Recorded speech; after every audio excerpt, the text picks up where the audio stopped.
When you think of Lululemon, you probably think of a brand that just can't lose, right? I mean, they've been on this incredible hot streak for years. But their latest quarterly report, oh boy, it tells a much, much more complicated story. And honestly, it's pretty fascinating. So let's get into it. And for this, we're not just looking at headlines. No, no. We're going straight to the source. We're digging into the company's official Q3 filing from December 11th. Because look, to really get what's going on with a company like this, you got to go past the noise and get right into the numbers. That's where the real story is. Okay, so this right here, this is the central puzzle. It's the big question we're trying to answer. Sales are actually growing, so how on earth are profits shrinking? And why is the CEO suddenly leaving? It doesn't quite add up, does it?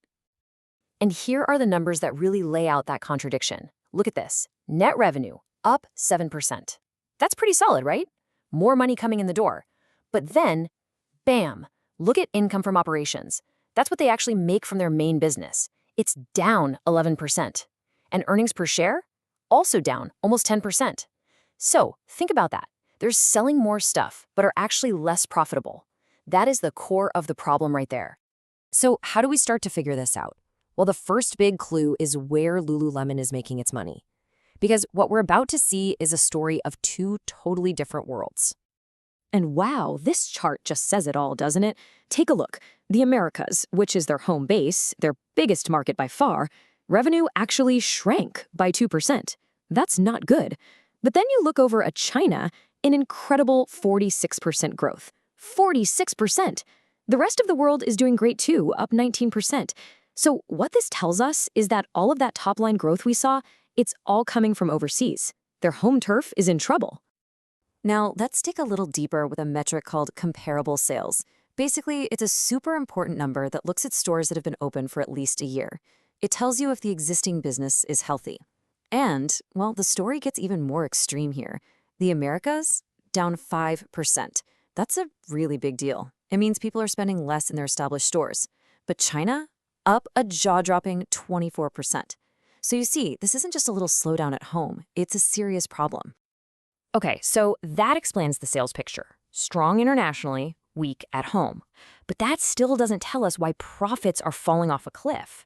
For that piece of the puzzle, we need to look outside the company at something huge that just hit them really, really hard.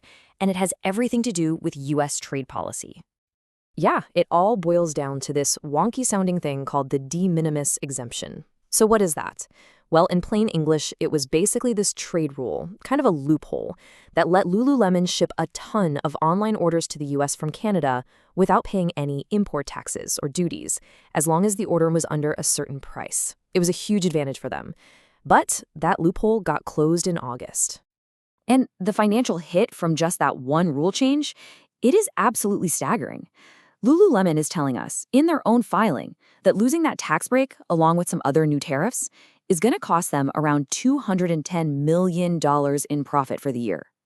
Just let that number sink in. That is a massive, massive hit to their bottom line.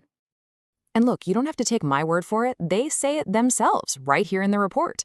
They call it a significant adverse effect on our business. You know, companies do not use language like that lightly in these official filings. When they say significant adverse effect, they mean it is a really, really big problem. So let's just take stock for a second. We've got a struggling home market. We've got a gigantic new cost from these tariffs. You'd think that's enough trouble for one quarter, right? Well, nope. The headwinds don't stop there. Because right in the middle of all this chaos, there was a huge shakeup at the very top of the company. Get this. On the exact same day this report came out, they also announced that the CEO, Calvin McDonald, is leaving. He's stepping down, and they're bringing in two interim co-CEOs to run things while they look for a new leader. I mean, talk about piling on the bad news. Announcing your CEO is leaving right when you release tough financials, that just injects a whole new level of uncertainty into everything. And believe it or not, there's more. To top it all off, the report also mentions that the company is dealing with a bunch of ongoing legal issues, including a class action lawsuit. Now, we don't need to get bogged down in the legal details here, but it's another piece of the puzzle. It's just one more layer of risk and, frankly, a huge distraction for a leadership team that already has its hands full. So where does this all leave Lululemon? What happens next? Well, when you put everything together, the slowdown at home, the huge hit from tariffs, the leadership shakeup, you're looking at a company that is sailing right into a perfect storm.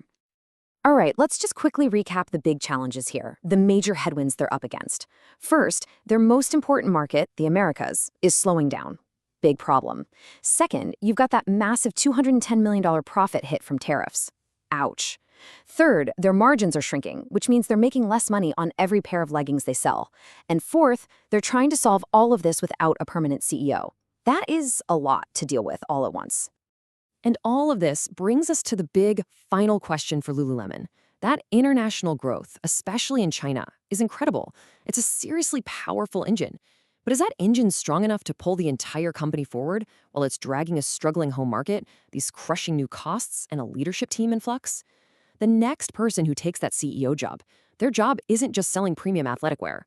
Their job is to navigate this iconic brand through what might be the biggest storm it's ever faced. And that, right there, is the billion-dollar question everyone on Wall Street is asking.